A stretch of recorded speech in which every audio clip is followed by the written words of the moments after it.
Sa pinakadulong bahagi ng Hilagang Luzon, nakatago ang isang maliit na baryong tila kinalimutan na ng panahon. Tinatawag itong San Lazaro, isang tahimik na lugar na napapalibutan ng makakapal na kagubatan, malalawak na palayan, at malamlam na kabundukan na wari ay nagbabantay sa mga lihim na hindi kailanman nais ibunyag. Simple lamang ang pamumuhay ng mga tao roon. Pagsasaka at pangingisda ang pangunahing ikinabubuhay nila. Sa umaga'y maririnig ang tila himig ng hangin sa palayan at sa gabi namay ang mahinang pagaspas ng mga puno habang bumabalot ang malamig na hamog sa buong baryo. Ngunit sa kabila ng katahimikan ng San Lazaro, may isang bagay na matagal nang kinatatakutan ng mga matatanda. Isang lihim. At ang lihim na iyon ay nakatago sa isang maliit na lumang kahon na pagmamay-ari ng pinakamatandang lalaki sa baryo, si Mang Estong. Si Mang Estong ay mahigit 70 taong gulang na noon. Payat ang kanyang pangangatawan, puti na ang buhok at malalim ang mga mata na tila maraming bagay ang nasaksihan sa loob ng mahabang panahon.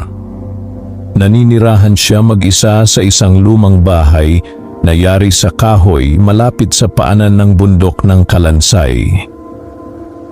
Kilala siya ng mga tao bilang tahimik ngunit mabait. Madalas siyang makita sa umaga na nagdidilig ng mga halaman o kaya na may nakaupo sa kanyang balkon habang nakatanaw sa kagubatan. Ngunit may isang bagay tungkol sa kanya na hindi maipaliwanag ng mga taga-baryo. Hindi siya tumatanda gaya ng ordinaryong tao. 20 taon nang halos pareho ang kanyang hitsura. Ganito na rin ang itsura niya noong bata pa ang karamihan sa mga kalalakihan sa baryo. Maraming nagsasabing may taglay siyang orasyon. Ang iba na may naniniwalang may kasunduan siya sa mga nilalang na hindi nakikita ng karaniwang mata. Ngunit walang sino man ang nangangahas magtanong dahil may kasabay na sumpa ang bawat lihim sa San Lazaro. Kapag masyado kang naging mausisa, may posibilidad na hindi ka na muling makita pa. Sa gitna ng baryo ay may lumang balon na matagal nang hindi ginagamit. Sinasabing doon unang natagpuan ni Mang Estong ang mahiwagang susi noong siya'y binata pa lamang. Ayon sa matatandang kwento, isang gabi raw ng malakas na ulan, biglang may narinig na kakaibang iyak mula sa lumang balon. Akala ng mga tao'y isa lamang iyong hayop na nahulog, ngunit nang silipin nila, walang kahit anong nilalang sa loob. Si Estong lamang noon ang naglakas loob na bumaba. At pag-akyat niya mula sa kailaliman ng balon, may hawak na siyang kakaibang susi na kulay itim na tila yari sa bakal ngunit hindi kinakalawang. Mula noon, nagbago ang kanyang buhay.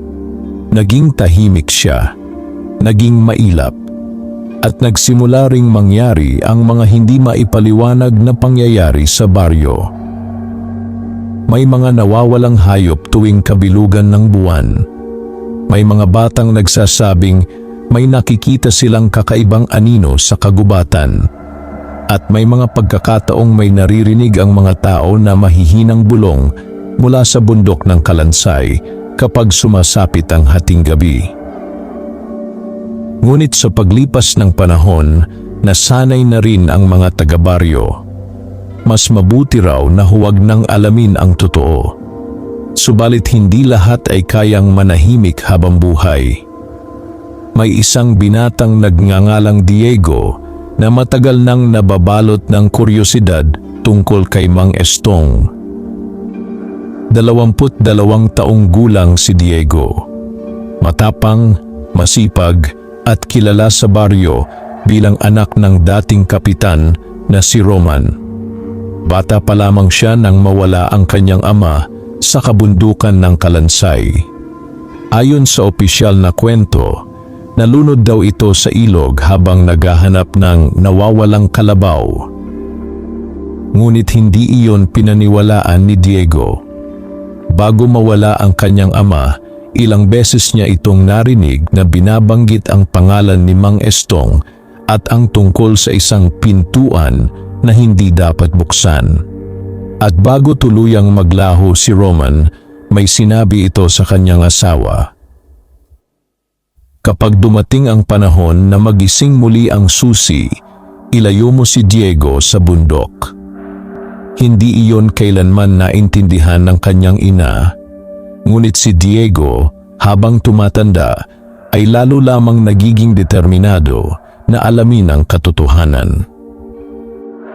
Isang gabi ng tag-ulan, habang malakas ang hangin sa buong baryo, napansin ni Diego na may ilaw sa bahay ni Mang Estong kahit lagpas hating gabi na. Hindi iyon pangkaraniwan. Karaniwang maaga matulog ang matanda. Dahil sa matinding pag-uusisa, palihim siyang nagtungo sa bahay nito. Maingat siyang naglakad sa maputik na daan habang pinapalo ng malamig na ulan ang kanyang katawan. Pagdating niya sa likod ng bahay, nakita niyang bahagyang nakabukas ang isang bintana at doon niya unang nasilayan ang mahiwagang susi. Nasa ibabaw iyon ng lumang mesa. Maitim, mahaba, at may kakaibang simbolong umiilaw sa katawan nito. Ngunit hindi ang susi ang nagpayanig sa kanyang pagkatao, kundi ang bagay na nasa harap ni Mang Estong. Isang malaking bilog na salamin ang nakatayo sa gitna ng silid, ngunit hindi refleksyon ng bahay ang makikita rito. Sa halip ay isang madilim na lugar na tila ibang mundo. May mga punong itim, may mapulang buwan, at may mga nilalang na mababanaag na gumagalaw sa malayo. Nanlamig si Diego. Hindi siya makapaniwala sa kanyang nasasaksihan. Biglang nagsalita si Mang Estong habang nakatingin sa mahiwagang salamin. Malapit na silang makatuwid. Napalunok si Diego. At bago pa siya makaiwas, biglang napalingon sa direksyon niya ang matanda. Nanlaki ang mga mata nito. Diego! Napaatras ang binata ngunit biglang umihip ang napakalakas na hangin mula sa loob ng bahay. Kusang bumukas ang pintuan habang nagdilim ang paligid. At mula sa loob ng salamin, may kamay na unti-unting lumalabas. Hindi iyon kamay ng tao. Mahaba ang mga daliri nito. Maitim ang balat. At matutulis ang kuko na tila kayang pumunit ng laman sa isang dampi lamang. Napatakbo si Diego sa takot habang naririnig niya ang sigaw ni Mang Estong sa loob ng bahay.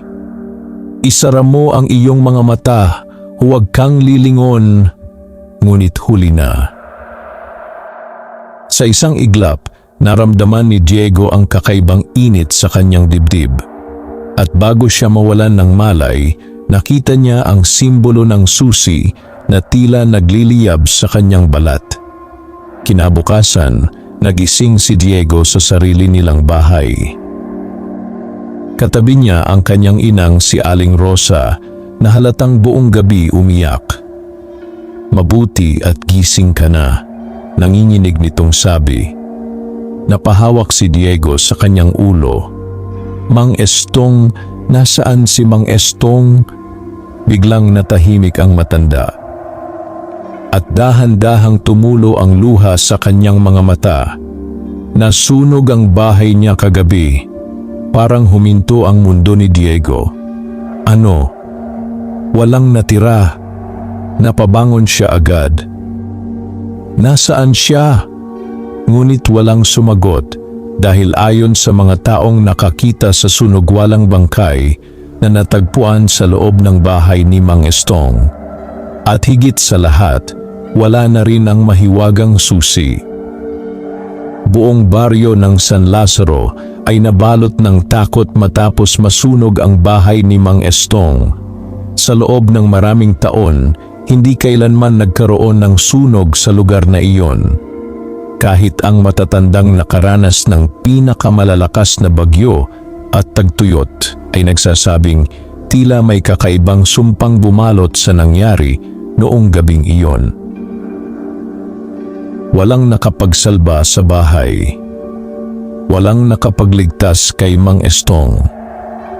At higit sa lahat, walang makapagpaliwanag kung bakit may mga bakas ng maiitim na marka sa paligid ng nasunog na lupa na tila hindi gawa ng ordinaryong apoy. Maagang nagpunta si Diego sa pinangyarihan ng sunog kahit mahina pa ang kanyang katawan. Hindi pa rin mawala sa isip niya ang nakita niyang kamay na lumabas mula sa mahiwagang salamin. Pakiramdam niya ay bangungot lamang iyon. Ngunit habang papalapit siya sa lugar, lalo niyang nararamdaman na totoo ang lahat. Nakapalibot ang ilang taga-baryo sa mga abo ng bahay ni Mang Estong. Tahimik silang nag-uusap habang may halong takot ang kanilang mga mukha. May ilan pang gumagawa ng dasal habang nakatingin sa lupa. Nang makita si Diego, biglang tumahimik ang karamihan. Napansin iyon ng binata. Parang may nais silang sabihin, ngunit walang naglalakas loob magsalita. Lumapit siya sa natitirang bahagi ng bahay. Tanging mga sunog na kahoy at wasak na kagamitan na lamang ang makikita roon. Ngunit sa gitna ng abo, may isang bagay na agad niyang napansin. May mga bakas ng malalalim na gasgas sa lupa. Parang may malaking nilalang na kinaladkad palabas mula sa loob ng bahay. Napalunok si Diego habang sinusuri ang paligid. Mabuti pang umuwi ka na. Napalingon siya nang marinig ang boses ni Kapitan Celo, ang kasalukuyang pinuno ng baryo. Matanda na rin ito ngunit matipuno pa rin ang katawan. Kilala ito bilang mahigpit ngunit makatarungan. Ano pong nangyari rito? Tanong ni Diego. Hindi agad sumagot ang kapitan. Sa halip ay tumingin muna ito sa paligid upang tiyaking walang ibang nakikinig. May mga bagay na hindi mo dapat inuusisa. Tulad ng tungkol sa susi? Biglang nag-iba ang muka ni Kapitan Celo. Paano mo nalaman ang tungkol doon? Hindi sumagot si Diego. Ngunit sapat na ang katahimikan niya upang maintindihan ng matanda na may nakita siya noong gabing iyon. Napabuntong hininga si Kapitan Celo. Akala ko'y hindi na muling mangyayari ito. Ano pong ibig ninyong sabihin? Lumapit ng bahagya ang matanda. Noong bata pa ako, may mga kwentong ipinasa sa amin ng matatanda tungkol kay Mang Estong. Hindi talaga siya taga rito. Dumating lamang siya sa San Lazaro matapos ang isang trahedya sa kabilang baryo. Ano pong trahedya? Pagkawala ng maraming tao. Natahimik si Diego. Isang gabi raw, may mga aninong lumabas sa kagubatan. Kinabukasan, kalahati ng baryo ay wala ng buhay. Ang iba naman hindi na muling nakita pa. Nanlamig ang pakiramdam ni Diego. At naniniwala kayong may kinalaman doon ang susi? Hindi ako naniniwala. Mahina nitong sagot. Sigurado ako. Hindi agad nakapagsalita si Diego. Sa unang pagkakataon, pakiramdam niya'y mas malalim pa pala ang misteryong kinakaharap niya. Bago pa siya makapagtanong muli, may sumigaw mula sa kabilang bahagi ng baryo. Tulong! May nakita kami sa ilog. Nagkagulo ang mga tao. Agad tumakbo si Kapitan Celo kasama ang ilan pang kalalakihan. Sumunod naman si Diego kahit pinipigilan siya ng kanyang ina. Pagdating nila sa ilog, Bumungad agad sa kanila ang nakakatakot na tanawin. May bangkay na nakahandusay sa mababaw na bahagi ng tubig. Isa iyon sa mga magsasaka ng baryo, ngunit halos hindi na ito makilala. Maputla ang katawan nito na tila naubusan ng dugo. Bukas na bukas ang mga mata habang nakatingin sa kawalan. At sa dibdib nito, may marka ng parehong simbolong nakita ni Diego sa mahiwagang susi. Biglang kumabog ng malakas ang kanyang dibdib. Parang may malamig na hangin na dumaan sa kanyang likuran. Napansin ni Kapitan Celo ang reaksyon niya. "Anong nangyayari sa iyo?" Hindi agad sumagot si Diego. Dahil sa sandaling iyon, naramdaman niyang umiinit ang kanyang dibdib. Unti-unti niyang hinawakan ang kanyang damit at doon niya nakita.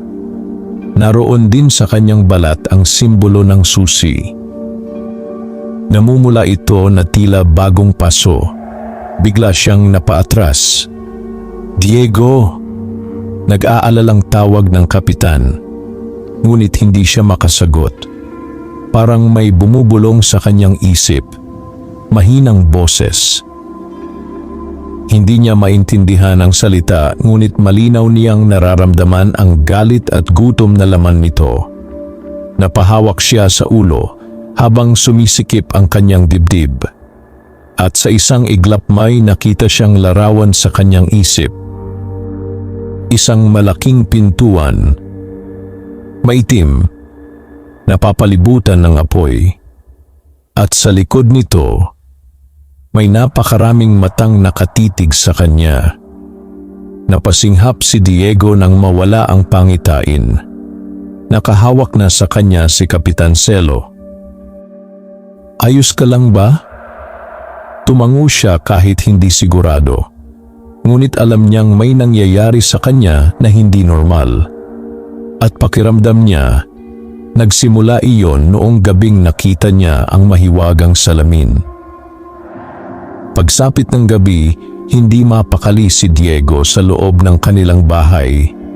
Malakas ang ulan habang ang hangin ay tila may dalang kakaibang ungol mula sa kabundukan.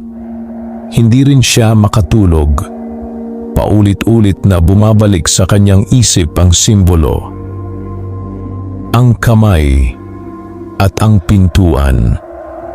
Napabangon siya nang makarinig ng mahinang katok sa kanilang bintana. Dahan-dahan siyang lumapit, ngunit walang tao sa labas. Tanging ang malamig na ulan lamang at ang dilim ng gabi. Akala niya'y wala lang iyon hanggang sa muli niyang marinig ang katok. Mas malakas, mas mabagal. Kumatok. Hinto. Kumatok. Hinto. Unti-unti niyang binuksan ang bintana. At halos mapaatras siya sa takot. May isang batang babae na nakatayo sa labas ng kanilang bahay kahit malakas ang ulan. Maputla ito. Mahaba ang buhok at nakayuko. Hindi niya kilala ang bata. Ngunit ang mas nakakatakot na kalutang ito ng bahagya sa lupa. Napatda si Diego. Dahan-dahang nag-angat ng ulo ang bata. Itim na itim ang mga mata nito. Atin na ang susi, mahinang bulong nito. Biglang namatay ang ilaw ng lampara sa loob ng bahay. At sa labas, nagsimulang umugong ang buong paligid. Naramdaman ni Diego na tila may daan-daang bulong na sabay-sabay nagsasalita mula sa kagubatan. Napaatras siya habang nanginginig.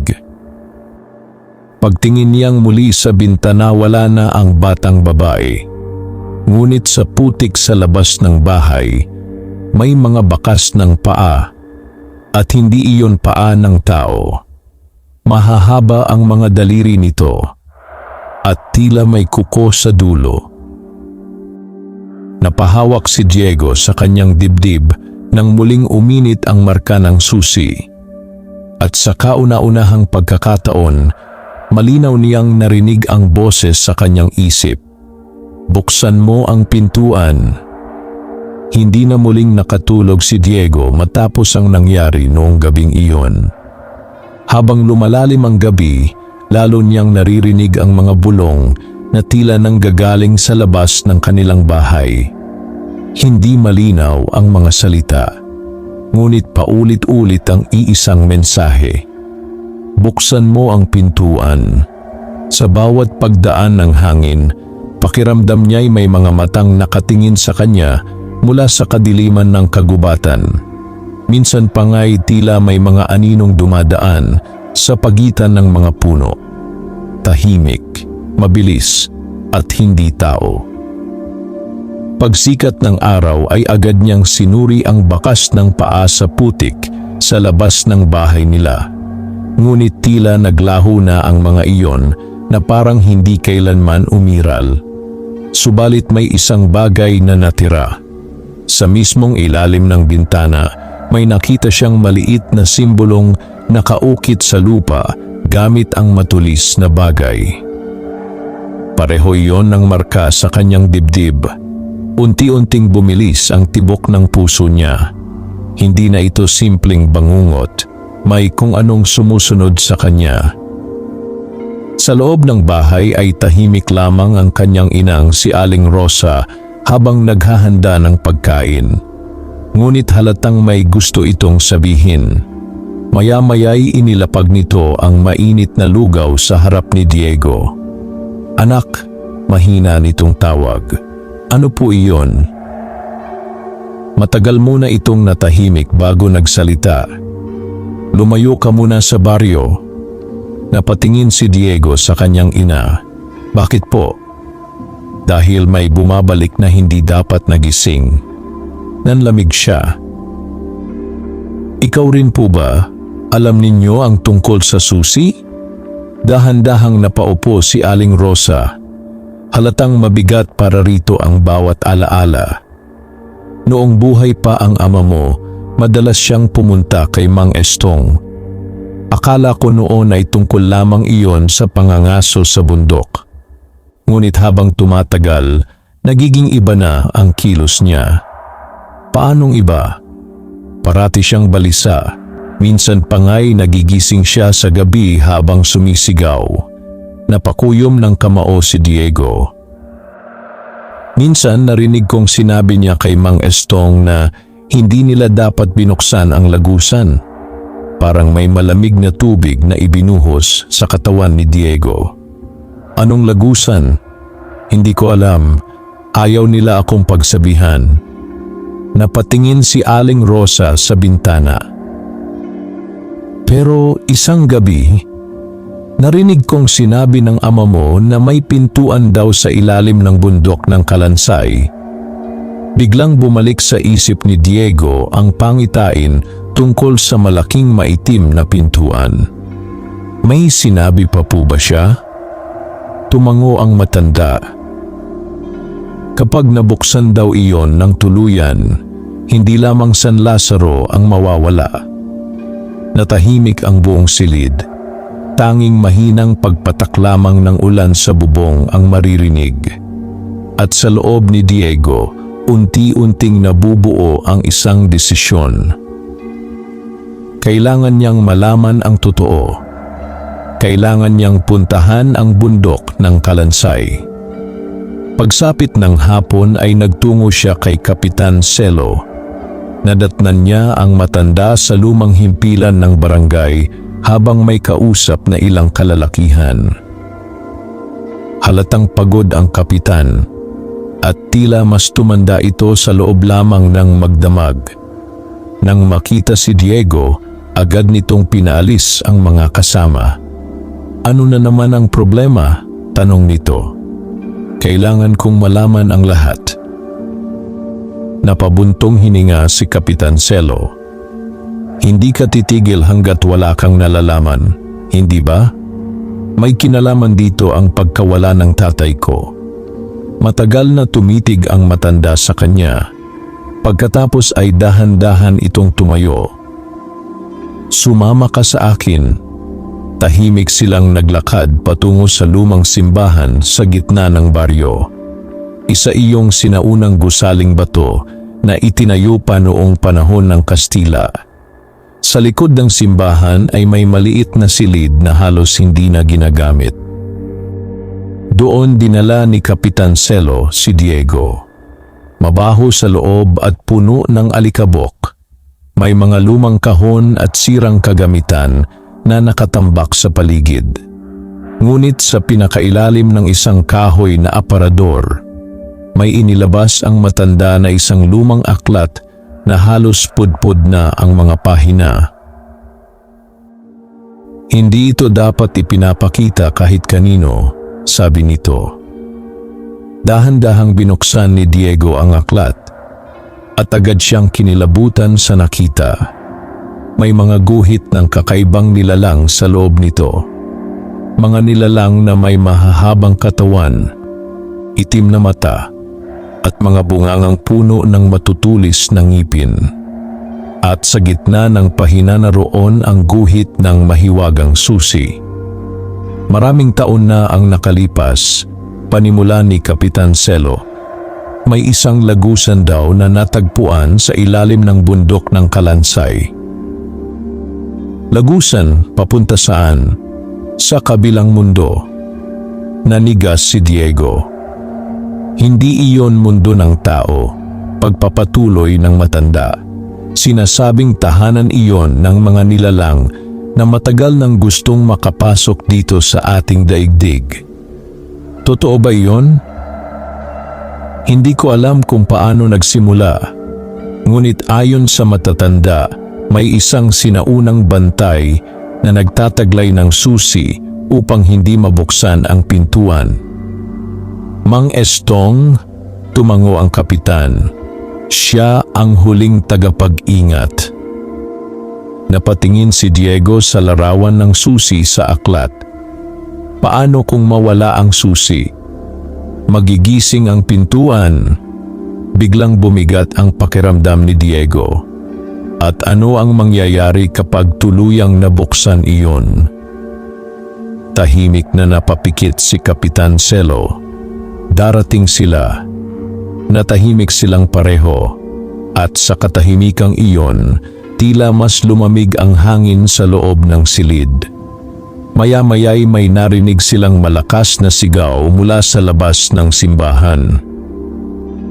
Agad silang napalabas. Nagkakagulo ang mga tao sa gitna ng baryo. May ilang babae ang umiiyak habang nakatingin sa direksyon ng palayan.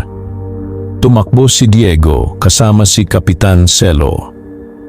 Pagdating nila roon, bumungad agad sa kanila ang isang nakakatakot na tanawin.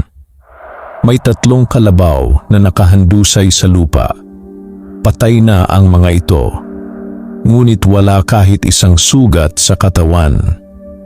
Maputla lamang ang mga ito na tila naubusan ng buhay. At sa maputik na lupa sa paligid, may napakaraming bakas ng paa. Hindi iyon paa ng tao. Mas malalaki, mas mahahaba, at tila 12-dosenang nilalang ang dumaan doon kagabi. Unti-unting umatras ang mga tao habang nagdarasal. May ilan nang nagsasabing sumpa raw iyon. May iba namang gustong iwan na ang baryo. Ngunit ang mas nakakatakot ay ang natuklasan ni Diego sa gitna ng mga bakas. May isang lumang piraso ng tela roon. Sunog ang kalahati at agad niya itong nakilala. Pagmamay-ari iyon ni Mang Estong. Napahigpit ang hawak niya rito. Ibig sabihin, buhay pa ang matanda.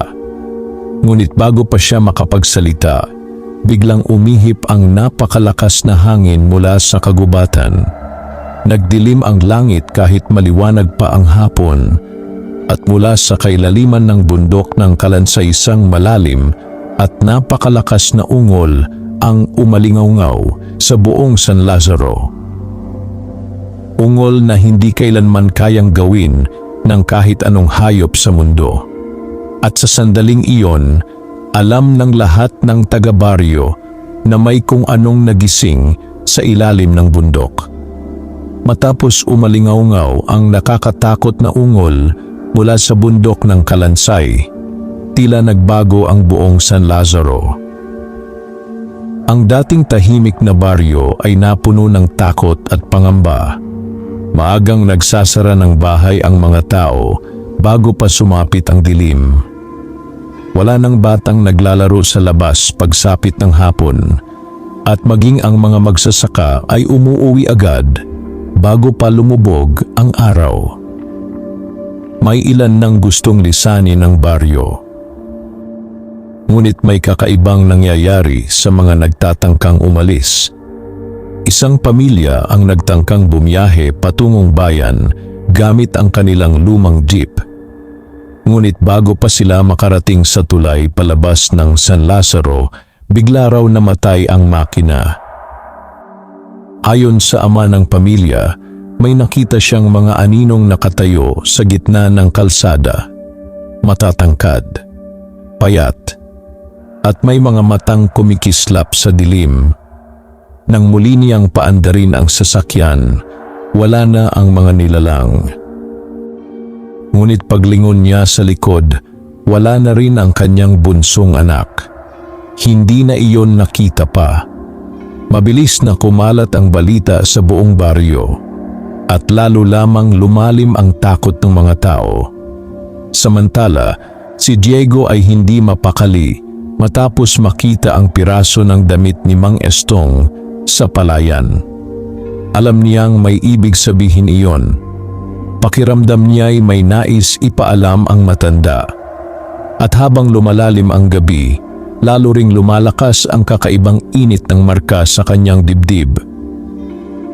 Minsan pa nga'y tila gumagalaw ito sa ilalim ng kanyang balat.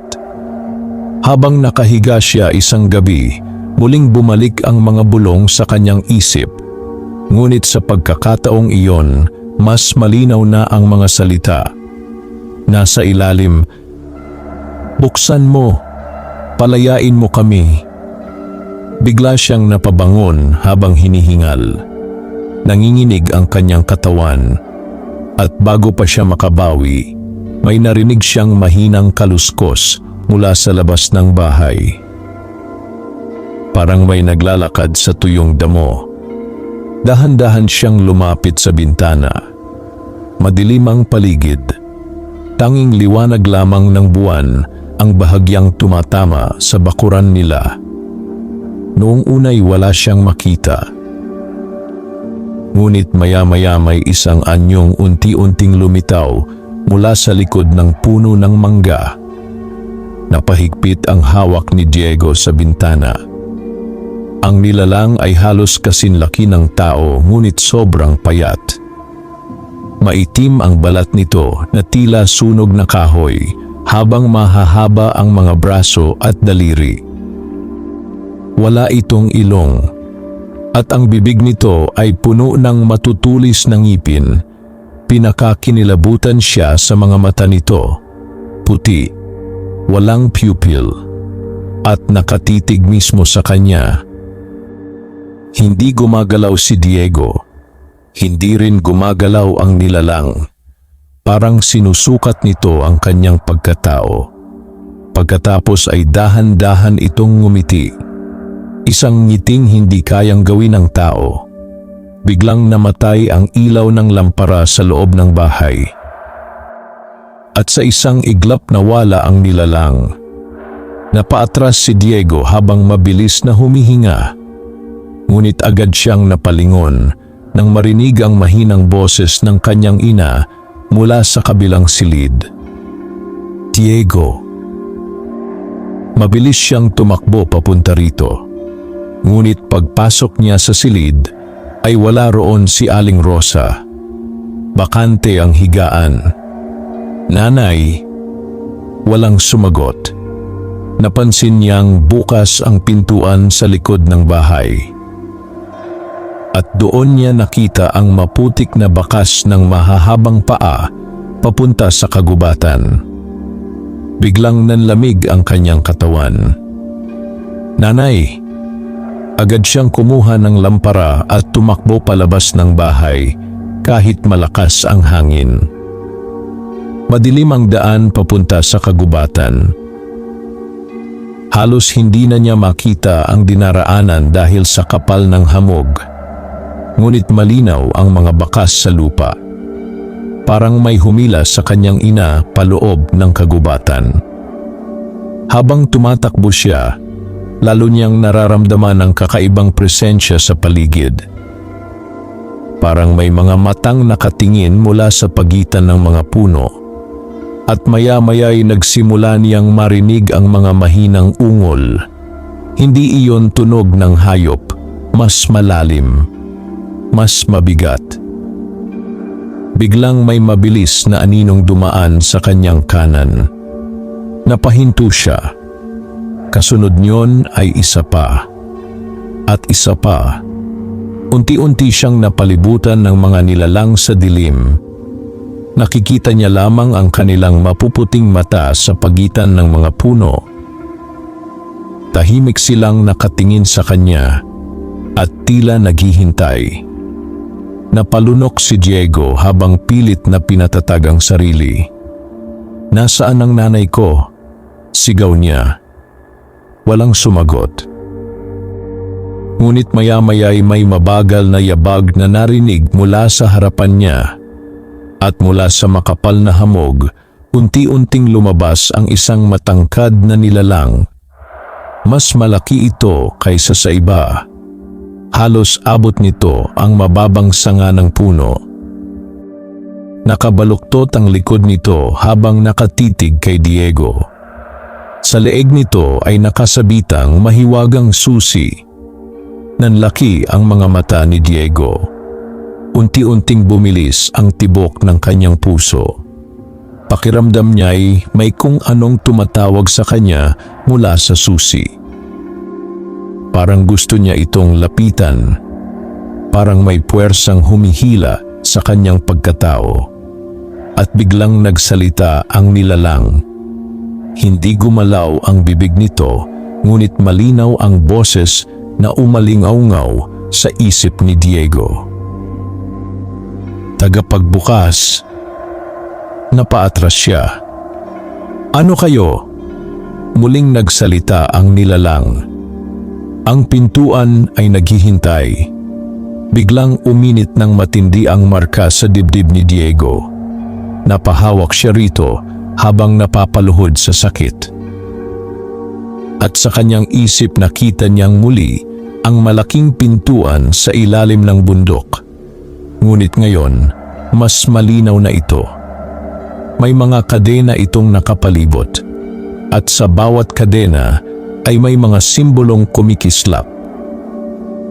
Unti-unti iyong nababasag. Isa-isa. Kasabay ng malalakas na ungol mula sa kabilang panig.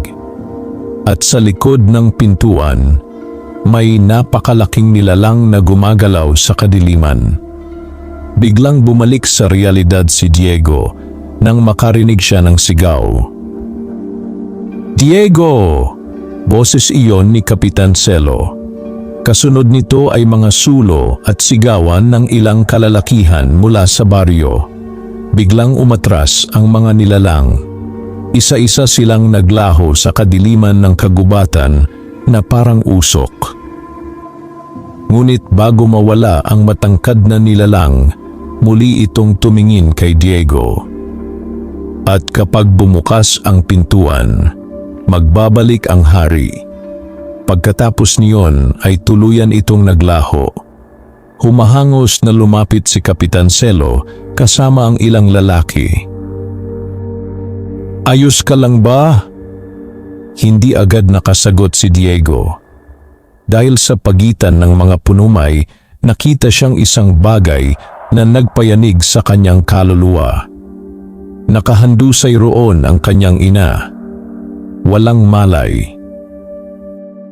At sa paligid nito, may nakaukit na malaking simbolo sa lupa gamit ang dugo. Mabilis na dinala ng mga taga-baryo si Aling Rosa pabalik sa kanilang bahay matapos siyang matagpuang walang malay sa gitna ng kagubatan.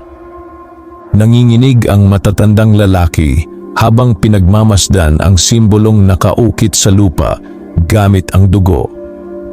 Pareho iyon ng marka ng mahiwagang susi at ayon sa mga pinakamatanda sa San Lazaro, senyales iyon na muling gumagalaw ang kapangyarihang matagal nang natutulog sa ilalim ng bundok ng Kalansay. Hindi agad nagising si Aling Rosa.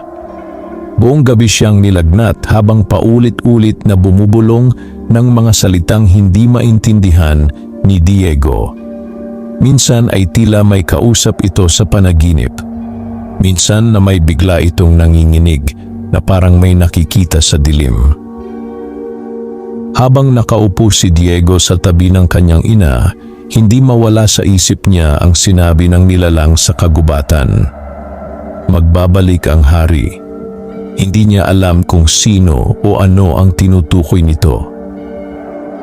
Ngunit malinaw sa kanyang hindi ordinaryong nilalang ang nasa likod ng lahat ng ito. At habang lumalalim ang gabi, lalo niyang nararamdaman na tila may nagbabago sa loob niya. Paminsan-minsay, lumalakas ang kanyang pandinig. Naririnig niya kahit ang pinakamahinang pag-aspas ng dahon sa labas ng bahay. Minsan na may tila lumalabo ang kanyang paningin bago biglang luminaw ng higit sa normal. At higit sa lahat mas lalo niyang naririnig ang mga bulong. Parang may mga boses na nagmumula sa ilalim mismo ng lupa. Kinabukasan ay muling dumalaw si Kapitan Celo. Pagod na pagod ang itsura nito. Halatang hindi rin ito natulog ng maayos.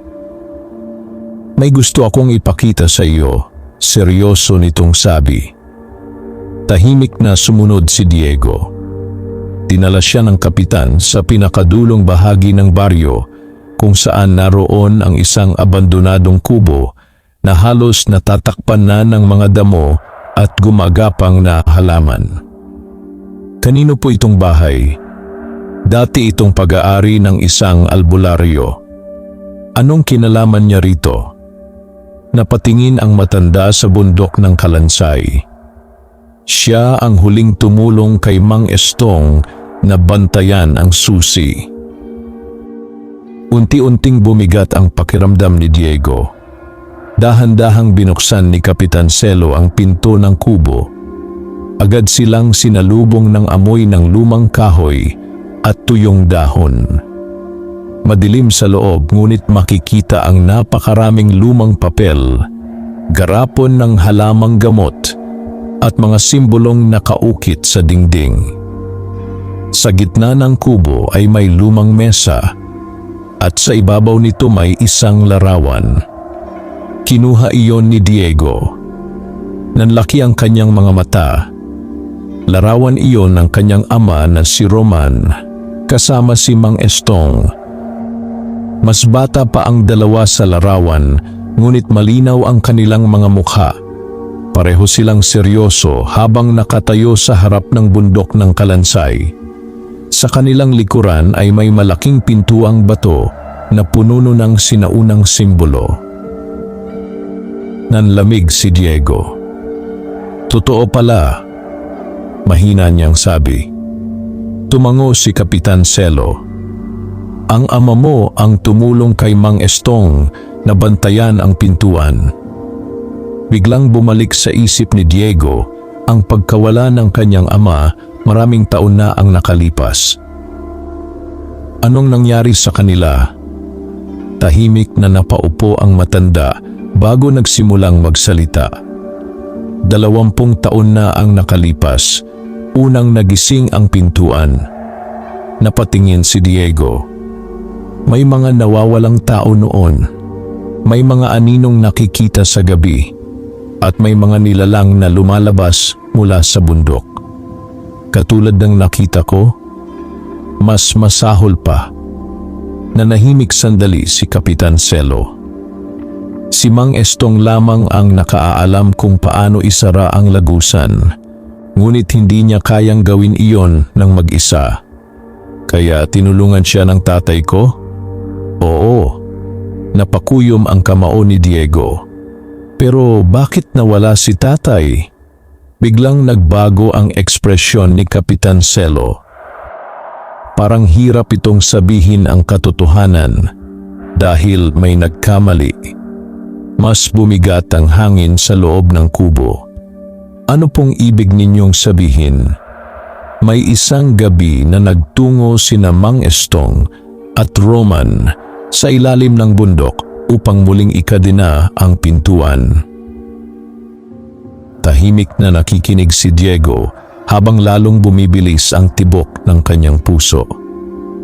Ngunit ayon kay Mang Estong, may kung anong sumanib sa ama mo. Parang tumigil ang mundo ni Diego. Ano? May nilalang mula sa kabilang mundo na nagtangkang gamitin ang katawan niya upang makatawid. Hindi makapagsalita si Diego. Napilitan si Mang Estong na isara ang lagusan kahit naiwan sa loob ang ama mo. Parang sinuntok ang dibdib ni Diego sa narinig. Hindi niya matanggap ang sinasabi ng matanda. Hindi. Imposible. Yan ang dahilan kung bakit hindi na nakita pa ang katawan niya. Unti-unting nangilid ang luha sa mga mata ni Diego, ngunit pilit niya iyong pinigilan. Bakit hindi ninyo sinabi sa amin? Dahil iyon ang huling habilin ni Mang Estong. Natahimik ang dalawa. At sa katahimikang iyon, tila mas lumamig ang paligid. Maya-maya ay may napansin si Diego sa ilalim ng mesa. Isang maliit na bakal na kahon. Kinuha niya ito at dahan-dahang binuksan. Sa loob ay may lumang papel na halos punit-punit na. Ngunit agad niyang nakilala ang sulat kamay. Sa kenen ni sa kanyang ama iyon. Nanginginig ang kamay niyang binasa ang nakasulat. Kapag nabasa mo ito, ibig sabihin ay nagsimula nang magising muli ang pintuan. Parang bumigat ang kanyang dibdib habang nagpapatuloy siya sa pagbabasa. Diego, kung ikaw man ang makatagpo nito, patawarin mo ako. May mga bagay na hindi ko nagawang pigilan. Unti-unting nanginig ang kanyang paghinga. Hindi ordinaryong susi ang hawak ni Mang Estong. Ito ang kandado ng hangganan ng dalawang mundo. Nanlamig ang kanyang katawan. At kapag tuluyang nabuksan ang pintuan, makakabalik ang tunay na hari ng kadiliman. Biglang uminit ang marka sa kanyang dibdib. Napahawak siya rito habang nagpapatuloy sa pagbabasa.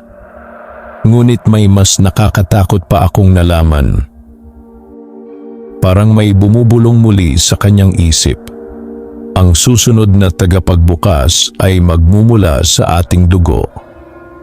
Nanlaki ang mga mata ni Diego. At sa ibabang bahagi ng lihamay, nakaukit na parehong simbolo na nasa kanyang dibdib. Biglang umugong ang buong kubo. Nayanig ang sahig habang lumalakas ang hangin sa labas. Nagkatinginan sina Diego at Kapitan Celo. Pagkatapos isang napakalakas na sigaw ang umalingaw-ngaw mula sa direksyon ng baryo. Sigaw ng takot. Sigaw ng maraming tao. Agad silang tumakbo palabas ng kubo. At pagtingin nila sa gitna ng San Lazaro, nakita nilang may makapal na usok na umaakyat sa langit. May nasusunog. Ngunit ang mas nakakatakot sa ibabaw ng baryo, may napakalaking maitim na aninong nakalutang sa ulap habang dahan-dahang bumubuka ang mapupulang mata nito sa kalangitan. Mabilis na tumakbo sina Diego at Kapitan Celo pabalik sa gitna ng baryo habang lumalakas ang hangin at dumidilim ang kalangitan. Habang papalapit sila, Lalo nilang naaamoy ang makapal na usok at nasusunog na kahoy. Nagsisigawan ang mga tao. May mga batang umiiyak. May mga kalalakihang pilit nagsasalin ng tubig upang apulahin ang apoy sa ilang kabahayan. Ngunit walang ordinaryong sunog ang nagaganap sa San Lazaro. Ang apoy ay kulay maitim na pula at tila kusa itong gumagalaw mula sa isang bahay patungo sa iba. Parang buhay. Pagdating nila sa gitna ng baryo, agad nakita ni Diego ang sanhi ng takot ng lahat. Sa ibabaw ng lumang balon nakatayo ang isang matangkad na nilalang na nababalot ng maitim na usok. Halos hindi makita ang kabuuan nito dahil sa dilim na nakapalibot sa katawan nito. Ngunit kitang-kita ang dalawang mapupulang mata na tila nagliliyab. At sa bawat paghinga nito, parang nanginginig ang paligid. Unti-unting umatras ang mga tao habang nagdadasal. May ilang napaluhod sa takot. Diyos ko! Bulong ni Kapitan Celo.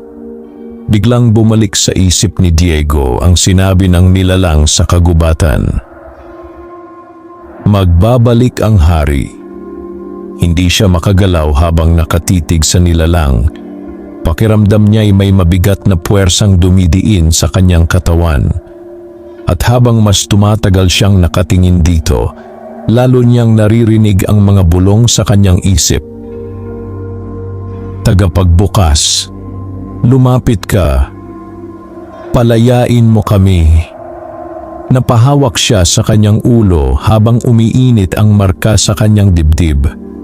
Biglang lumingon sa kanya ang nilalang. Sa isang iglap na wala ang lahat ng ingay sa paligid. Parang tumigil ang buong mundo. Tanging tibok lamang ng puso ni Diego ang kanyang naririnig. At pagkatapos ay nagsalita ang nilalang. Hindi gumalaw ang bibig nito, ngunit malinaw na umalingaw-ngaw ang boses sa kanyang isip. Anak ng tagapagbantay. Nanlaki ang mga mata ni Diego. Unti-unting bumaba ang nilalang mula sa ibabaw ng balon. Hindi ito naglalakad. Lumulutang ito ilang pulgada mula sa lupa. Habang papalapit ito, kusa namang namamatay ang apoy sa paligid na tila kinakain ng kadiliman. At sa bawat hakbang ni Tomas, lalo lumalamig ang hangin. Nanginginig ang mga tao sa takot, ngunit walang makatakbo. Parang may pumipigil sa kanilang katawan. Huminto ang nilalang ilang metro mula kay Diego, at doon niya unang nasilayan ng malinaw ang mukha nito. Hindi iyon ganap na mukha ng tao. Mahaba ang hugis nito at tila nababalot ng anino. Ngunit sa ilalim ng kadiliman, mababanaag ang mga bitak-bitak na balat at mga ugat na tila gumagalaw. At sa noo nito naroon ang parehong simbolo ng susi. Nasaan si Mang Estong? Pilit na tanong ni Diego kahit nanginginig. Sandaling natahimik ang nilalang. Pagkatapos ay dahan-dahan itong ngumiti. Ang tagapag-ingat ay bumagsak na. Nanlamig ang kanyang katawan. Anong ginawa ninyo sa kanya? Tinanggap niya ang kanyang kapalaran. Biglang lumakas ang bulong sa isip ni Diego. At sa isang iglap may nakita siyang pangitain. Isang madilim na kuweba sa ilalim ng bundok. Nakagapos si Mang Estong sa gitna ng napakalaking pintuang bato habang napapalibutan ng maitim na usok. At sa harap nito may mga nilalang na nakaluhod na tila sumasamba. Napasinghap si Diego nang mawala ang pangitain. Napaatras siya habang mabilis ang kanyang paghinga. Hindi, bulong niya. Ngunit muling nagsalita ang nilalang. Ang pintuan ay malapit nang mabuksan. At kasabay niyon biglang nagsimulang umugong ang lupa. Nayanig ang buong baryo. May mga bahay na gumuho habang nagsisigawan ang mga tao sa takot. Mula sa direksyon ng bundok ng Kalansay ay may narinig silang napakalalim na dagundong. Parang may napakalaking bagay na gumagalaw sa ilalim ng lupa. At maya-maya isang malaking bitak ang unti-unting lumitaw sa gitna ng baryo. Nagtakbuhan ang mga tao habang lumalawak ang siwang sa lupa. Mula sa kailaliman nito ay may umaakyat na maitim na usok. Kasabay ng mga unggol na tila mula sa napakaraming nilalang. Biglang tumingin ang maitim na nilalang kay Diego. Oras na, at sa isang kisap mata lumitaw ito sa harapan niya. Hindi man lamang nakita ni Diego ang paggalaw nito. Napahawak ang nilalang sa kanyang dibdib kung saan naroon ang marka. At agad siyang napasigaw sa sakit. Pakiramdam niya ay nagliliyab ang buong katawan niya. Unti-unting kumikinang ang simbolo sa kanyang balat habang tila may kung anong humihigop sa kanyang lakas. "Diego!" sigaw ni Kapitan Celo habang pilit siyang nilalapitan. Ngunit bago pa makarating ang matanda, isang malakas na puwersa ang tumulak dito palayo. Tumama ito sa pader ng bahay at nawalan ng malay. Samantala, nagsimulang magbago ang paningin ni Diego. Unti-unting nagdilim ang paligid at sa loob ng kanyang isip nakita niya ang kabilang mundo. Isang lugar na walang araw. Walang buhay. Puro kadiliman at mga wasak na lupain. May mga ilog na kulay dugo. May mga bundok na tila yari sa buto. At sa malayo na roon ang napakalaking pintuan na nakita niya sa kanyang mga pangitain. Ngunit ngayon, kalahati na lamang ng mga kadena nito ang nakakabit at sa likod ng pintuan may dalawang naglalagablab na mata na dahan-dahang nagbubukas. Napahinto ang paghinga ni Diego. Dahil sa unang pagkakataon narinig niya ang tunay na tinig ng nilalang sa likod ng pintuan. "Palayain mo ako." Sa isang iglap ay bumalik siya sa realidad. Napahandusay siya sa lupa habang hingal na hingal. Unti-unting umatras ang maitim na nilalang. At malapit ka nang maalala kung sino ka talaga. Pagkatapos niyon ay nagsimulang matunaw ang katawan nito sa usok. Kasabay ng pagkawala nito ay unti-unti ring huminto ang pagyanig ng lupa. Ngunit bago tuluyang maglaho ang nilalang, iniwan nito ang isang huling babala. Kapag sumapit ang pulang buwan, magbubukas ang pintuan at tuluyan itong naglaho sa dilim. Naiwang tahimik ang buong baryo, ngunit walang sinuman ang nakapagsalita. Dahil sa ibabaw ng bundok ng Kalansay unti-unting lumitaw sa kalangitan ang isang napakalaking mapulang buwan kahit hindi pa sumasapit ang gabi. Pagkatapos mawala ng maitim na nilalang, nanatiling balot ng katahimikan ang buong San Lazaro. Walang sinuman ang nagsalita. Walang gumalaw. Ang lahat ay nakatingin lamang sa napakalaking mapulang buwan na unti-unting lumilitaw sa ibabaw ng bundok ng Kalansay kahit maliwanag pa ang langit. Pakiramdam ng mga taga-baryo ay may mabigat na kamay na unti-unting sumasakal sa buong lugar. At sa gitna ng katahimikang iyon, si Diego ay nakaluhod pa rin sa lupa habang hinihingal. Ramdam niya ang matinding init sa marka sa kanyang dibdib. Hindi na iyon simpleng sugat o paso. Pakiramdam niya ay may buhay na gumagalaw sa ilalim ng kanyang balat. Minsan pa nga'y tila may tumitibok doon kasabay ng kanyang puso. Dahan-dahang lumapit sa kanya si Kapitan Celo kahit nahihirapan pa itong tumayo. "Ayos ka lang ba?" Hindi agad nakasagot si Diego. Dahil sa loob ng kanyang isip, malinaw pa rin niyang naririnig ang tinig mula sa likod ng pintuan. "Palayain mo ako." Parang unti-unti siyang hinihila ng boses na iyon. Parang may bahagi ng kanyang pagkatao na gustong sundin ito. Napapikit siya habang pilit nilalabanan ang kakaibang pakiramdam. "Diego." Napatingin siya kay Kapitan Celo. "May nangyayari sa akin," mahina niyang sabi. Tahimik na tumingin ang matanda sa marka sa kanyang dibdib. At sa unang pagkakataon, nakita ni Diego ang tunay na takot sa mukha nito. "Kailangan nating hanapin si Mang Estong. Buhay pa kaya siya?" Kung may makakapigil sa pagbukas ng pintuan, siya lang iyon. Napatingin si Diego sa bundok ng Kalansay. Sa tuktok nito ay umiikot ang makapal na ulap na tila may sariling buhay. At sa bawat saglit na lumilipas, pakiramdam niya'y lalo lumalakas ang mga bulong mula roon. Makalipas ang ilang oras, nagtipon-tipon ang mga natitirang matatapang na lalaki sa baryo sa lumang kapilya.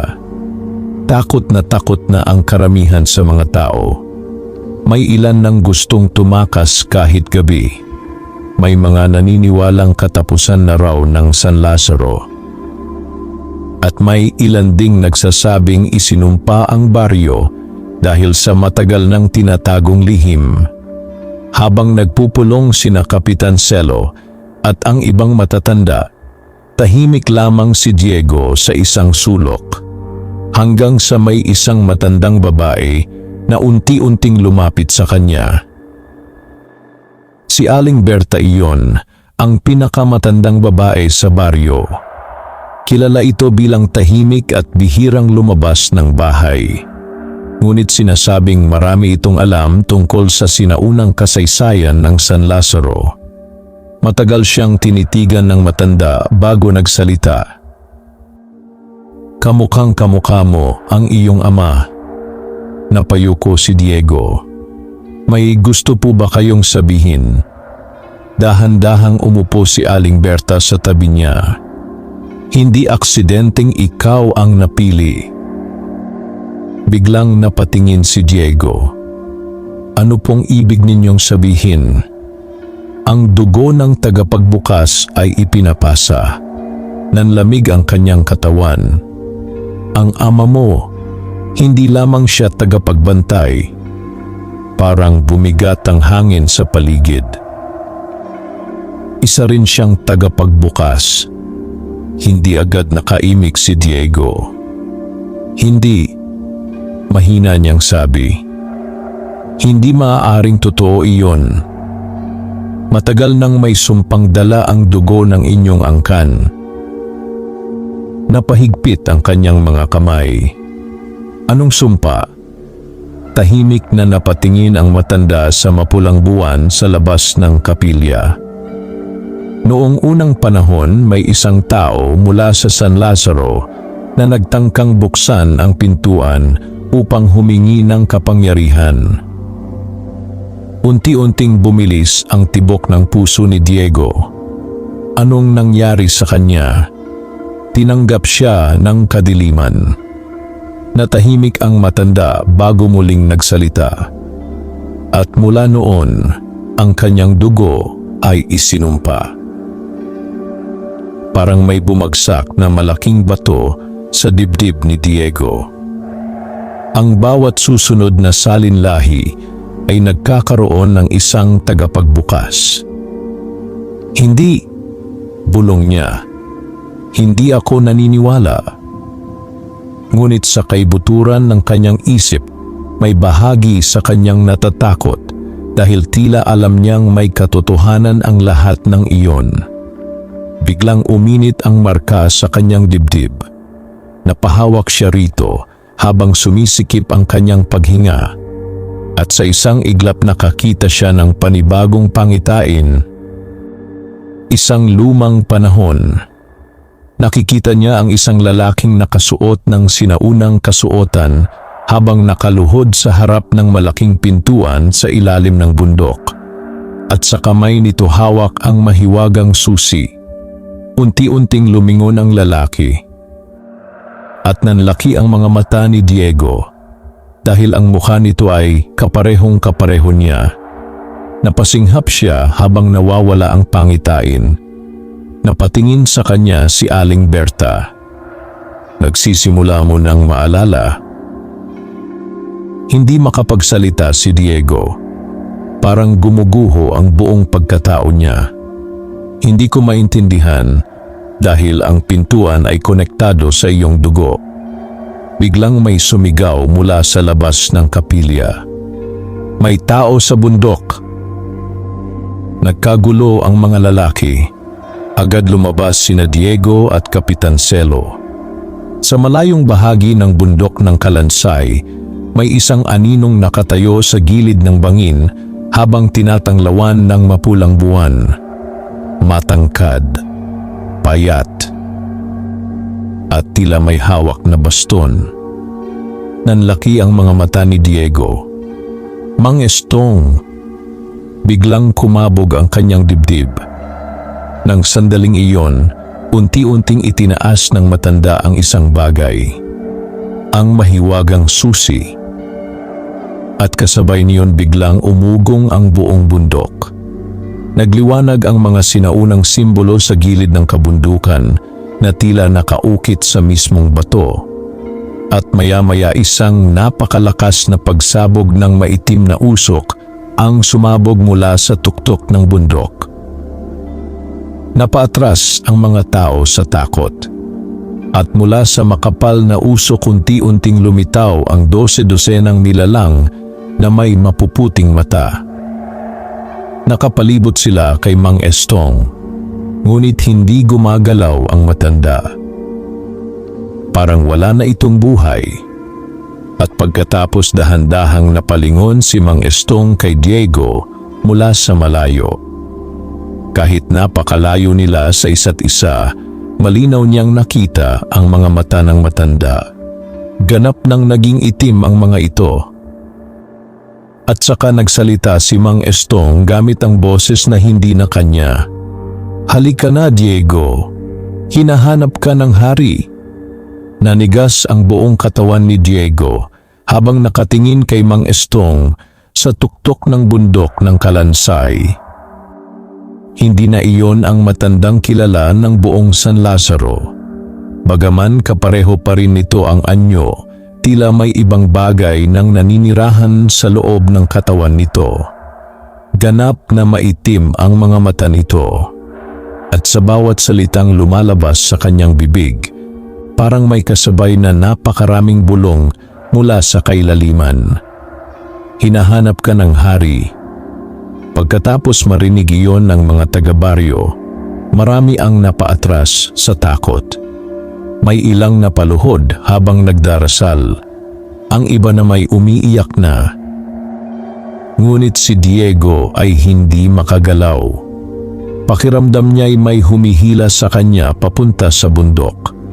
At habang mas tumatagal siyang nakatingin kay Mang Estong, lalo niyang nararamdaman ang kakaibang koneksyon sa mahiwagang susi.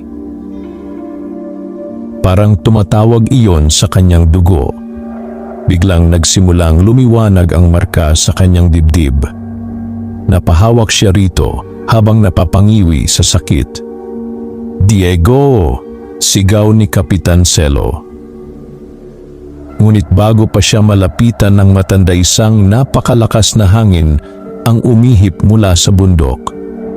Nagtalsikan ang alikabok at mga tuyong dahon habang nagdidilim ang paligid. At maya-maya unti-unting nagsimulang bumukas ang lupa sa paanan ng bundok. Nagsigawan ang mga tao habang lumilitaw mula sa ilalim ng lupa ang isang napakalaking hagdang bato na pababa sa kailaliman. Napuno ng malamig na usok ang paligid. At mula sa madilim na lagusan ay maririnig ang mga mahinang iyak at bulong. Parang libu-libong kaluluwa ang nakakulong sa ilalim. Napahawak si Kapitan Selo sa kanyang rosaryo habang nanginginig. Ang lagusan. Napalunok si Diego. Ito ang pintuang matagal nang binabantayan ni Mang Estong. At ngayon unti-unti na itong nagigising. Sa tuktok ng bundok, dahan-dahang itinuro ni Mang Estong ang lagusan. Atin nang bubuksan ang daan.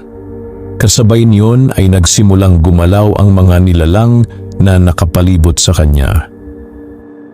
Isa-isa silang bumaba mula sa bundok.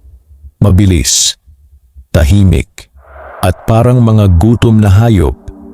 Nagkagulo ang mga taga-baryo. Takbo! Nandito na sila! May mga batang umiiyak habang pilit silang inilalayo ng kanilang mga magulang. Ngunit mabilis ang mga nilalang. Sa loob lamang ng ilang sandali ay may isa nang tumalon mula sa bubong ng bahay at sinunggaban ang isang lalaki. Umaling-aw-ngaw ang sigaw nito sa buong baryo. Nagtilian ang mga tao habang nagsimula ng magtakbuhan sa iba't ibang direksyon.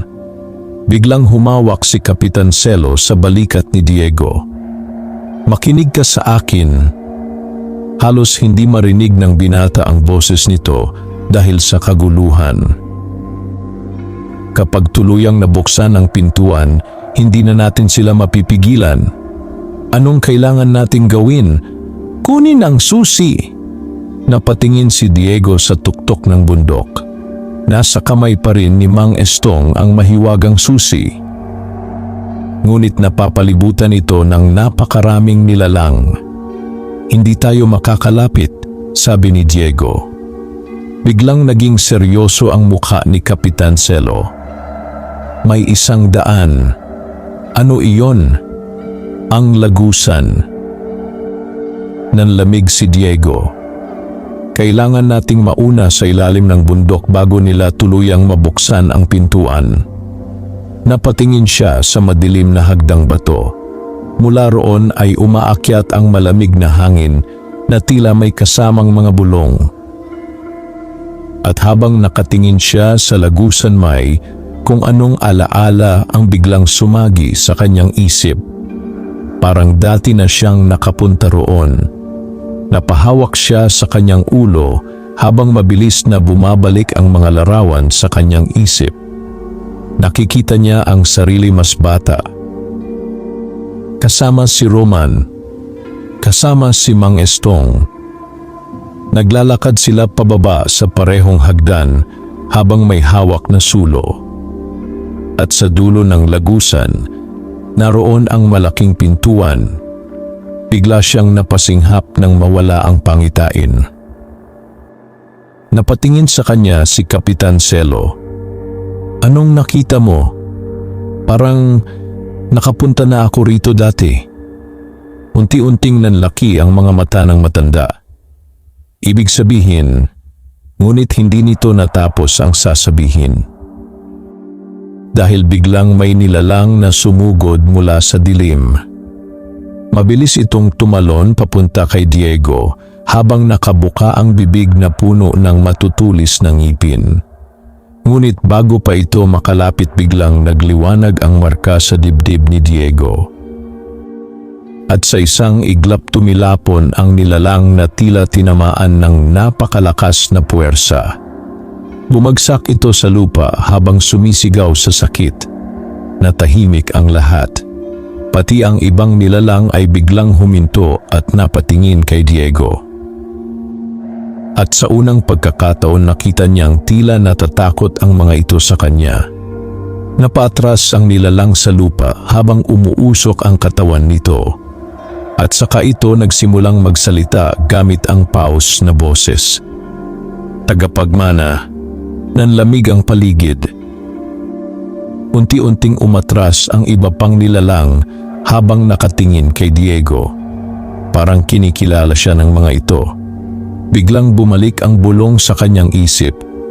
Ngunit ngayon iisa na lamang ang boses. Mas malalim. Mas malinaw. Atin ka. Napahawak si Diego sa kanyang dibdib habang sumasakit ang ulo niya. Pakiramdam niya ay may kung anong pilit gumigising sa loob niya. May bahagi ng kanyang pagkatao na tila gustong lumapit sa lagusan. Gustong buksan ang pintuan. Biglang hinawakan siya ni Kapitan Celo. "Diego, lumaban ka!" Napapikit siya habang pilit nilalabanan ang mga bulong. At maya-maya unti-unting humina ang tinig sa kanyang isip. Huminga siya ng malalim. Ako pa rin ito. Ngunit kahit sinabi niya iyon, hindi siya sigurado. Dahil sa kaibuturan ng kanyang isip may mga alaala siyang hindi kanya. Mga alaala ng isang sinaunang panahon. Mga larawan ng digmaan, mga nilalang na yumuyuko sa kanya, at isang trono na yari sa mga buto sa gitna ng kadiliman. Biglang umugong muli ang bundok. Napatingin silang lahat sa tuktok. Unti-unting itinataas ni Mang Estong ang mahiwagang susi habang napapalibutan ng maitim na usok. At kasabay niyon dahan-dahang nagsimulang magliwanag ang kailaliman ng lagusan. Parang may napakalaking bagay na gumagalaw sa ilalim ng bundok. Maya-maya isang napakalalim na tinig ang umaling-aungaw mula sa kailaliman ng lupa. At last. Kasunod niyon ay isang malakas na pagyanig na nagpaguho sa ilang bahagi ng baryo. At sa loob ng lagusan unti-unting bumukas ang dalawang naglalakihang matang kulay apoy sa kadiliman. Nayanig ang buong San Lazaro habang nakatitig ang lahat sa naglalagablab na mga matang unti-unting nagmulat sa kailaliman ng lagusan. Parang buhay ang mismong bundok. Sa bawat paghinga ng nilalang sa ilalim nito, nararamdaman ng mga tao ang pagyanig ng lupa. May ilang taga-baryo ang hindi na nakayanan ng takot. Napaluhod sila habang umiiyak at nagdarasal. Ang iba na may tuluyan nang tumakbo palayo kahit hindi alam kung saan pupunta. Ngunit kahit gaano sila kalayo tumakbo, tila hindi na sila makaalis sa anino ng bundok ng Kalansay. Samantala, si Diego ay nakatayo lamang habang nakatitig sa kadiliman ng lagusan. Pakiramdam niya'y may kung anong humihila sa kanyang kaluluwa pababa roon. At habang mas lumalakas ang presensya mula sa ilalim ng bundok, lalo ring lumilinaw ang mga kakaibang alaala sa kanyang isip. Nakikita niya ang sarili na nakasuot ng maitim na kasuotan habang nakatayo sa harap ng napakaraming nilalang na nakaluhod. Nakikita niya ang isang mundong balot ng apoy at kadiliman. At higit sa lahat nararamdaman niya ang kapangyarihang hindi kailanman dapat mapunta sa tao. Napaatras siya habang hinihingal. Ano ba talaga ako? Mahina niyang bulong. Ngunit tila may sumagot mula sa kanyang isip. Tagapagmana. Napahawak siya sa ulo habang sumisikip ang kanyang dibdib. Biglang lumapit si Kapitan Celo at hinawakan siya sa balikat. "Diego, kailangan nating bumaba sa lagusan ngayon." Napatingin siya sa matanda. "Bakit ako?" "Dahil ikaw lang ang kayang lumapit sa pintuan." Nanlaki ang mga mata niya. "Hindi ko kaya iyon. Kailangan mo." Napatingin si Kapitan Celo sa bundok habang patuloy ang pagyanig nito. Kapag tuluyang nakalaya ang hari, wala nang matitirang buhay dito. Napapikit si Diego. Sa unang pagkakataon, tunay niyang naramdaman ang bigat ng kanyang kapalaran. Hindi na ito tungkol lamang sa pagkawala ng kanyang ama o sa lihim ni Mang Estong. Nasa kanyang mga kamay na ngayon ang kapalaran ng buong San Lazaro at marahil ng buong mundo. Mabilis silang nagtungo sa lagusan habang ang ibang kalalakihan ay pilit pinipigilan ang mga nilalang na patuloy na bumababa mula sa bundok. Ngunit halos imposible itong labanan. Sa bawat nilalang na bumabagsak, may 2 o 3 pang sumusulpot mula sa kadiliman. Habang bumababa sina Diego at Kapitan Celo sa hagdang bato, lalo nilang naririnig ang mga bulong mula sa ilalim. Parang may napakaraming boses na sabay-sabay nagsasalita. Minsan ay umiiyak, minsan na may tumatawa, at kung minsan tila tumatawag kay Diego. Malamig ang hangin sa ilalim ng bundok. Basang-basa ang mga pader ng kuweba, habang ang sahig ay puno ng sinaunang simbolong kumikislap ng mapulang liwanag. Habang pababa sila ng pababa, pakiramdam ni Diego ay bumibigat ang kanyang katawan. At maya-maya nakarating sila sa pinakailalim ng lagusan. Agad silang napahinto. Sa harapan nila ay naroon ang napakalaking pintuang bato. Mas malaki ito kaysa sa nakita niya sa mga pangitain. Halos abot nito ang kisame ng kuweba. Napapalibutan ito ng napakalalaking kadena na unti-unti nang nababasag. At sa bawat bitak sa pintuan may maitim na usok na lumalabas. Kasabay ng malalalim na ungol. Napalunok si Diego habang nakatitig sa pintuan. Pakiramdam niya'y may kung anong bahagi ng kanyang kaluluwa ang nakakonekta rito.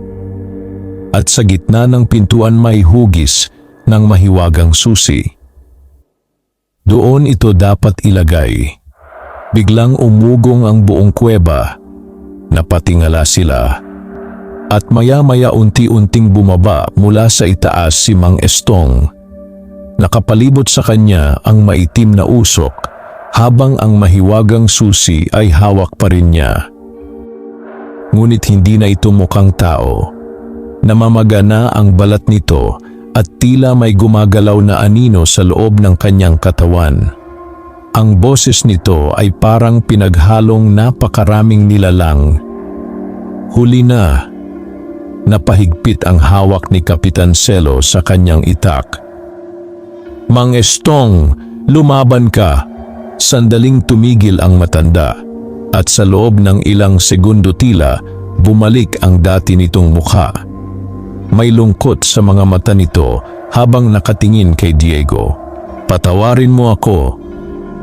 Ngunit agad ding bumalik ang kadiliman sa kanyang katawan. Bigla itong sumigaw habang napaluhod sa lupa. At maya-maya may kung anong nagsimulang lumabas mula sa kanyang likod.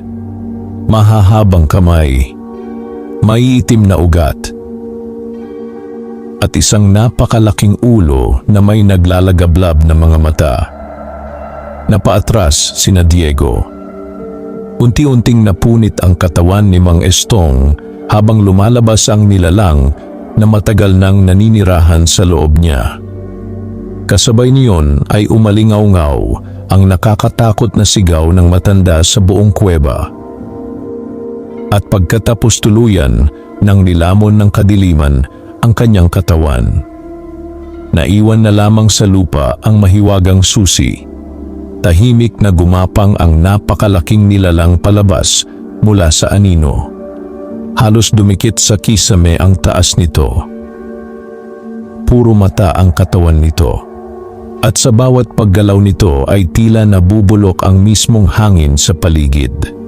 Napaatras si Kapitan Celo habang nanginginig. Hindi maaaring. Biglang tumingin ang nilalang kay Diego. At saka itong umiti. Natagpuan ka rin namin. Kasabay niyon biglang lumiwanag ang marka sa dibdib ni Diego nang mas malakas kaysa dati. Napahiyaw siya sa sakit habang nagsisimulang umikot ang mga simbolo sa buong kuweba. At sa isang iglap may nakita siyang huling alaala. Isang sinaunang lalaki na may parehong mukha niya. Nakatayo ito sa harap ng pintuan habang hawak ang susi. At sa likod nito nakaluhod ang hari ng kadiliman. Biglang nagsalita ang lalaki. "Balang araw, babalik ako upang buksan ang pintuan." Nanlaki ang mga mata ni Diego dahil ngayon naiintindihan na niya ang lahat. Hindi lamang siya tagapagmana. Siya ang muling pagsilang ng unang taong nagtaksil sa sangkatauhan at nagtangkang palayain ang hari ng kadiliman noong sinaunang panahon. At ngayon bumalik na ang kanyang kaluluwa upang tapusin ang nasimulan nito. Parang huminto ang buong mundo para kay Diego matapos niyang makita ang alaala ng sinaunang tagapagbukas. Hindi siya makagalaw. Hindi siya makahinga ng maayos. Ang bawat bulong, bawat pangitain, at bawat kakaibang pakiramdam na matagal niyang nararanasan ay unti-unting nagkaroon ng malinaw na kahulugan. At ang katotohanang iyon ay higit na nakakatakot kaysa sa anumang nilalang na nakita niya.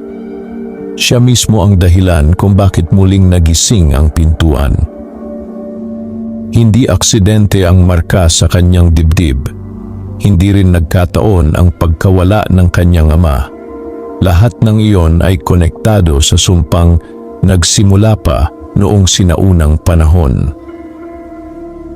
Unti-unting bumilis ang tibok ng kanyang puso habang pinagmamasdan ng napakalaking nilalang na nakatayo sa harap nila. Parang nararamdaman nito ang takot sa kanyang kalooban at tila nasisiyahan ito roon. "Naalala mo na," sabi ng nilalang gamit ang boses na tila nagmumula sa kailaliman ng lupa. Napaatras si Diego habang nanginginig. "Huwag kang makinig," sigaw ni Kapitan Celo. Ngunit huli na. Patuloy nang bumabalik ang mga alaala sa kanyang isip. Nakikita niya ang sinaunang San Lazaro hindi pa baryo, kundi isang malawak na lupain na napapalibutan ng dambuhalang bato at kagubatan. Nakikita niya ang unang tagapagbukas, makapangyarihan, punong-puno ng galit at paghahangad ng kapangyarihan. At sa gitna ng kadiliman nakikita niya ang hari, ang tunay na hari ng kadiliman. Napakalaki nito. Halos hindi masukat ng isip ng tao ang tunay nitong anyo. Ang dalawang matang apoy lamang nito ay sapat ng magdulot ng matinding takot. At sa harap ng nilalang na iyon nakaluhod ang unang tagapagbukas, hindi bilang alipin, kundi bilang tagasunod. Napapikit si Diego habang pilit nilalabanan ang mga alaala. "Ako si Diego," mahina niyang sabi sa sarili. "Ako si Diego." Ngunit tila may ibang tinig na sumasagot mula sa kanyang isip. "Hindi. Ikaw ang susi." Biglang nagliwanag ang marka sa kanyang dibdib. Kasabay niyon ay nagsimulang umugong ang buong kuweba. Isa-isang napuputol ang mga kadena sa malaking pintuan.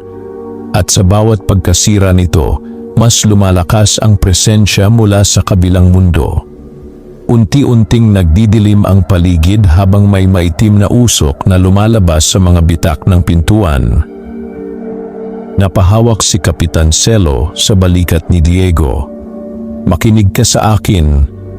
Halos hindi na marinig ng binata ang boses nito dahil sa malalakas na bulong sa kanyang isip. "Hindi ikaw ang unang tagapagbukas," sigaw ng matanda. "May sarili kang kaluluwa." Napatingin si Diego rito.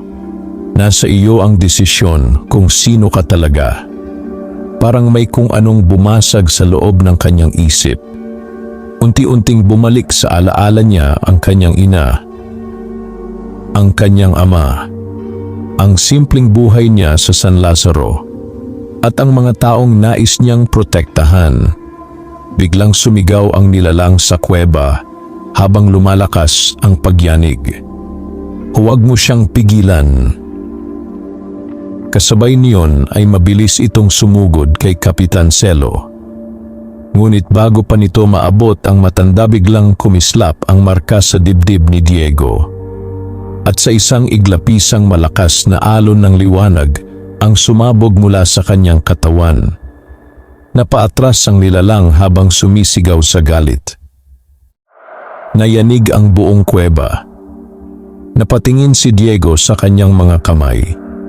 Unti-unting umiikot sa kanyang balat ang parehong simbolo ng susi. Ngunit ngayon hindi na ito kulay pula. Maliwanag na puti na ito. Parang apoy. Biglang nanlaki ang mga mata ng nilalang. Imposible. Napatingin si Diego sa malaking pintuan. At sa kauna-unahang pagkakataon naiintindihan na niya kung ano talaga ang susi. Hindi ito simpleng bagay. Hindi lamang ang bakal na hawak ni Mang Estong. Ang tunay na susi ay ang dugo ng tagapagbukas. At siya iyon. Unti-unting bumigat ang kanyang pakiramdam habang may kakaibang kaalaman na pumapasok sa kanyang isip. Alam na niya ngayon kung paano isara ang pintuan. Ngunit alam din niya ang kapalit.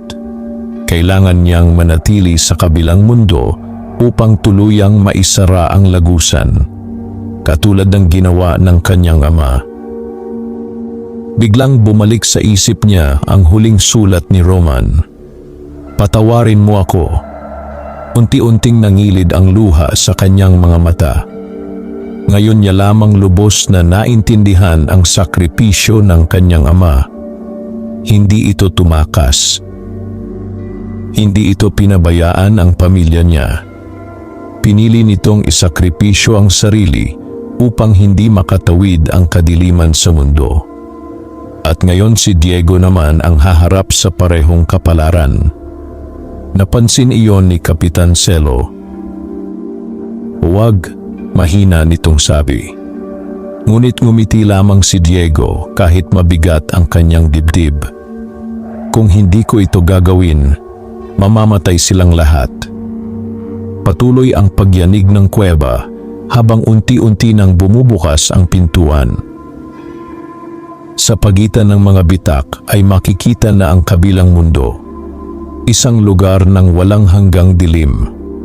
At sa loob niyon may napakalaking anyong unti-unting gumagalaw papalapit. Ang hari. Biglang umalingaw-ngaw ang malalim nitong tinig sa buong kuweba. Tagapagbukas, bumalik ka sa akin. Nanginginig ang buong katawan ni Diego habang pinupulot ang mahiwagang susi mula sa lupa. Mainit ito, parang buhay. At nang mahawakan niya ito, lahat ng simbolo sa kuweba ay sabay-sabay nagliwanag. Napahiyaw ang nilalang sa galit habang sinusubukang pigilan siya. Ngunit mabilis na tumakbo si Diego papunta sa pintuan. Diego! Sigaw ni Kapitan Celo. Hindi na siya lumingon. Dahil alam niyang kapag nagdalawang isip siya matatapos ang lahat. Unti-unti niyang isinaksak ang susi sa gitna ng pintuan. At sa sandaling iyon isang napakalakas na liwanag ang sumabog sa buong kuweba. Napapikit ang lahat.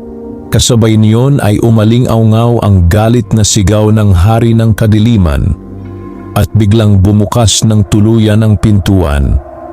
Mula sa kabilang mundo ay humampas ang napakalakas na hangin habang lumilitaw ang hindi masukat na kadiliman sa likod nito.